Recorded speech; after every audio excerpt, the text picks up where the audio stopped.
probíhá v hlavě při nástupu na led? Tak hlavně taktika, co nám řekne trenér, aby jsme dodrželi, hlavně potom, když člověk slyší ty lidi, tak vás to nabudí na ten zápas a hlavně podat co nejlepší výkon, se snažit. Pojďme! 20 minut do spárat, jdeme!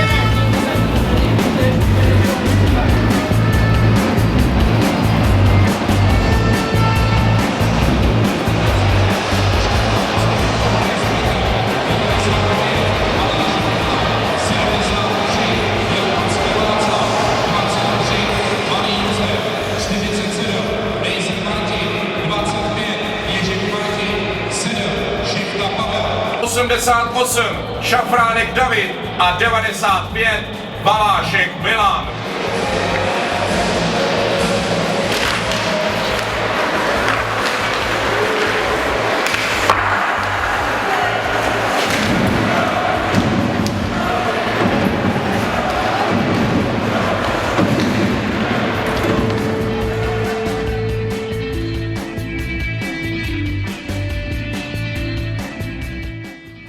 Já bych pravdu řekl, já nejsem takový typ golmana, který jakoby je agresivní, ale když už jakoby je potřeba nebo je nutnost, tak do hráče jakoby seknout mu do lejtek, anebo ho odstrčit a nebo zakřičet na obránce, ať si ho jakoby vezme a počoupne mi ho, abych já mohl vidět.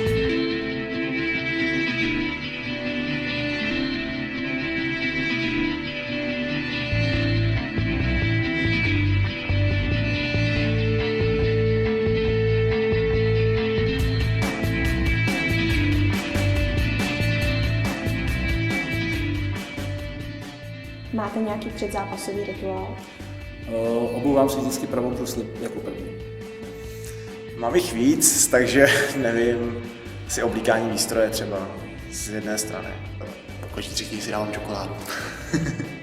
Já mám jediný rituál a to je, že když mi vyvolávají fanoušci, tak proti ním se rozjedu a skočím jakoby na ně. To je jediný jasný.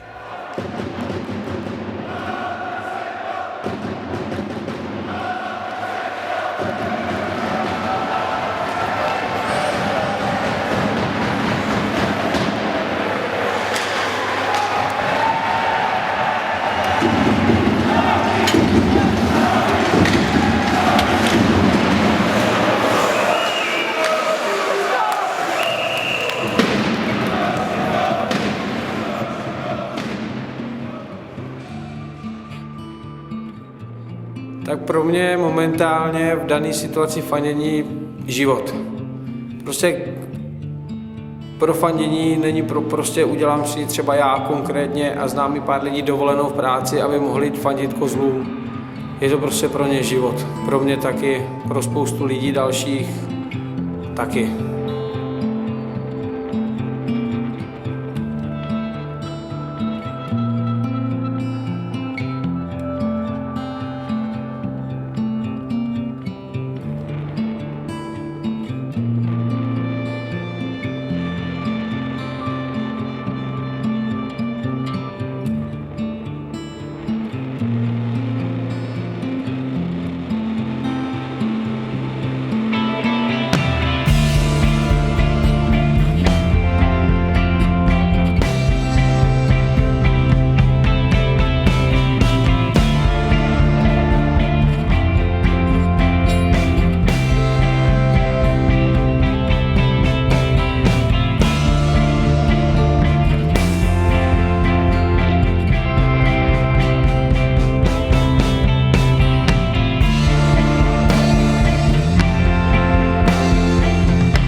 Tak tam se seběhlo, já bych neřekl, že vyloženě já jsem přidal jenom druhou nahrávku, takže já jsem to nějak dostal ze třetiny k Pavlu Šiftovi, který to skvěle sklepnul na Pepika Malýho a Pepik Malý už tam dotlačil do brány a potom, co přišla, to byla strašná euforie a strašná radost. A my jsme tam Šifťák nějak zavážel do pásma, proskočil to přes beky a já jsem se dostal za ně. A myslím si, že jsem to jenom plásnu, chtěl jsem to trefit mezi nohy a trefil jsem to tam. A to tam.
byli skvělí, úžasní, nikdo jsme s tím nepočítal, protože v opět byl tábor a bylo to úžasný pocit.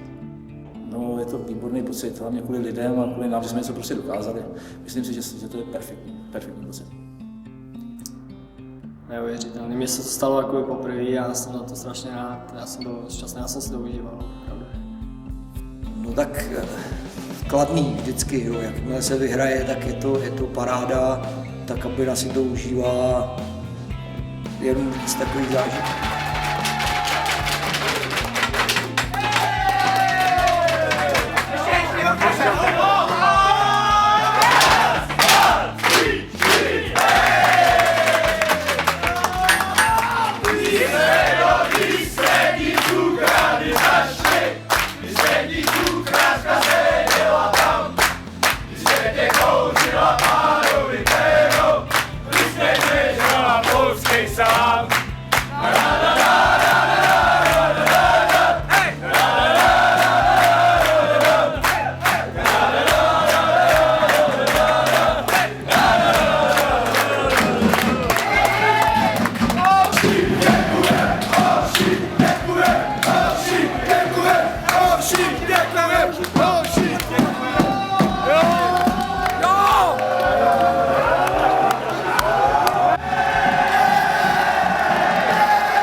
Já osobně chodím úplně na každý zápas. Už několik let jsem nevynechal ani jeden zápas doma venku.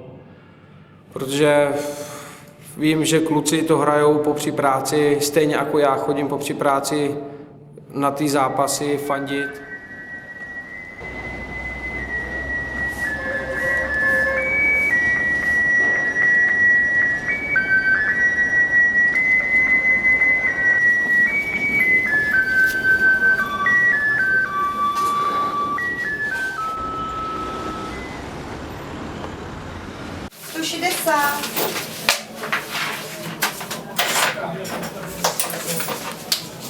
Díky. Díky. 260. Dobře. Jsou nějaké.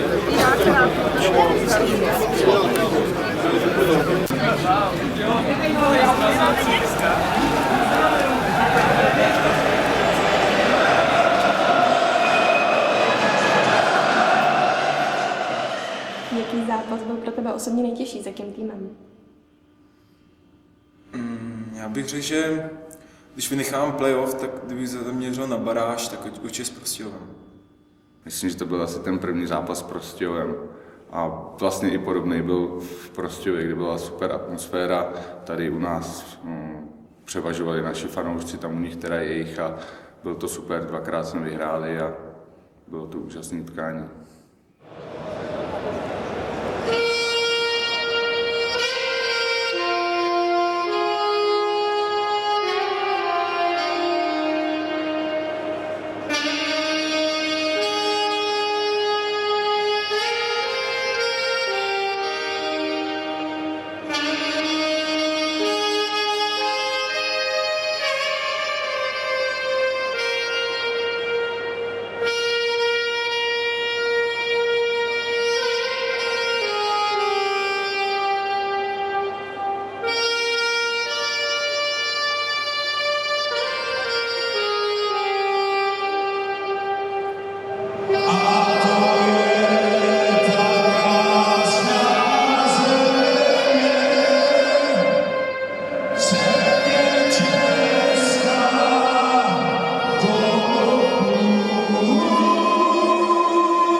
vyskytujete nejčastěji při hře na střídačce? Tak protože tam máme spoustu mladých kluků a před minulou sezónou jsme zavedli nový systém, tak samozřejmě v té hře se objevují určitý herní nedostatky a tak reagují přímo na vývoj v utkání a kde vidím nějaký chyby, tak se snažím potom s klukama na střídačce pracovat na tom, aby jsme tyhle věci zlepšovali.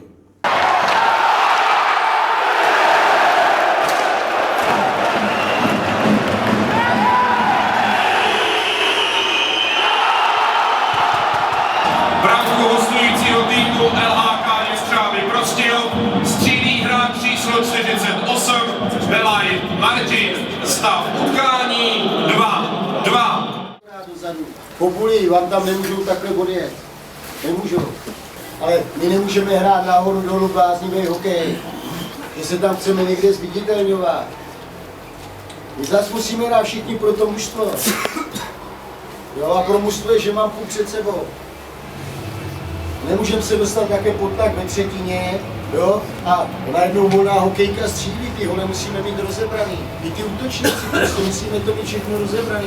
Není možný půlky v rohu a najednou to 3 metry u modrý je volná hokejka a střílí golfáka do kumlu.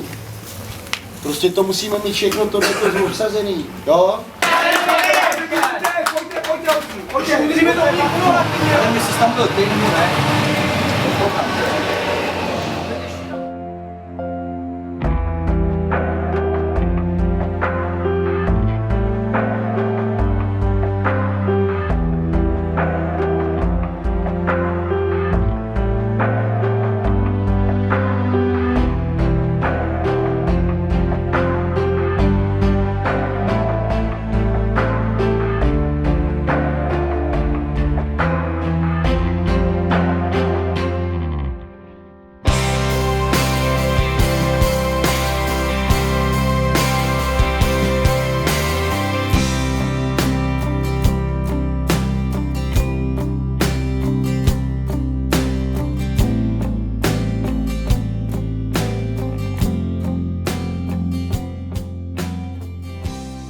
Musím říct, že to byl super pocit, když jsem tomu golmanovi udělal tu kličku a vyšlo mi to a věděl jsem, že už nemá šanci zasáhnout taky ten puk a věděl jsem, že teda to znamená, že vyhrám, tak to byl super pocit. Když vím, kolik tam bylo lidí, kolik to sledovalo, všichni doufali a vkládali do mě nějakou důvěru.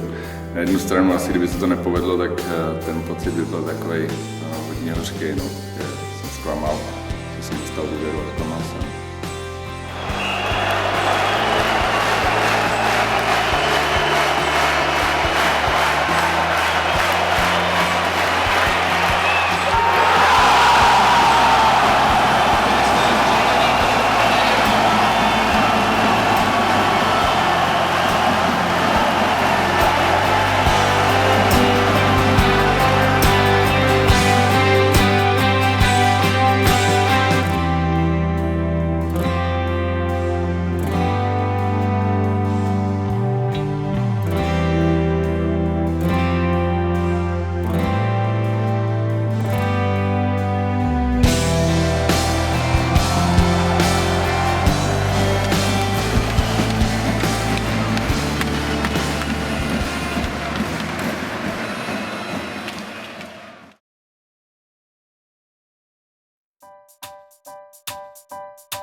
Jakou fázi zápasu se nejvíc užíváte? No, vzhledem k tomu, že už, jak jste říkala, už hraju dost dlouho, tak já si užívám úplně každou, ať je to střídačka, led, kabina, všechno. Mně už to moc nezbývá, 4-5 roků.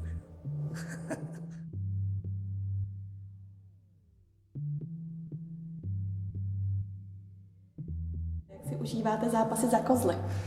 No, tak hlavně to letošní sezóna si myslím, že nám vyšla perfektně, dostali jsme se do baráže, užívám si to, protože do té baráže se nedostane každý rok a hlavně vzhledem k mému věku, taky to může být jedna z posledních sezón, tak si to opravdu užívám.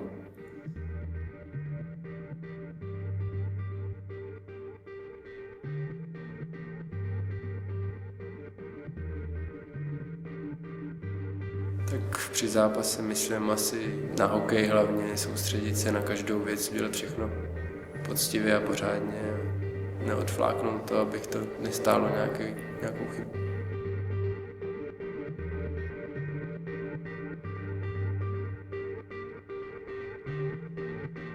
Má kapitán složitější roli v týmu? Nevím, jestli složitější, asi je potřeba, aby někdy něco řekl, třeba k tomu zápasu, ale že by to bylo nějak extra složitý, si nemyslím. Co proběhne hlavou, když ti poprojde za závěr? V tu chvíli určitě zklamání, ale vteřinu na to si projedu, kde jsem udělal chybu, případně co jsem mohl udělat jinak. Projdu si to ještě jednou pro jistotu a pak to pustím dál a soustředím se zase na zbytek zápasu.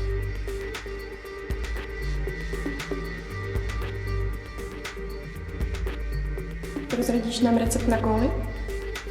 Ten asi neexistuje, protože kdybych ho znal, tak těch gólů dával daleko víc a v letošní sezóně jsem jich spíš moc nedal. Až spíš v tom play-off baráži jsem jich začal spíš trošku hřít. V kanadském bodování proháníte mladší hráče. Jaký komentář? No tak trošku zklamání, já si myslím, že bych měl být daleko před nima. Ne, tak je to dobrý, doufám, že je to vybičuje k tomu, aby viděli, že přece ten dědek je nepředběhne. Líbí se ti v týmu Kozlu i Plotek? Já se mi líbí pořád, jsem doma, tak není problém.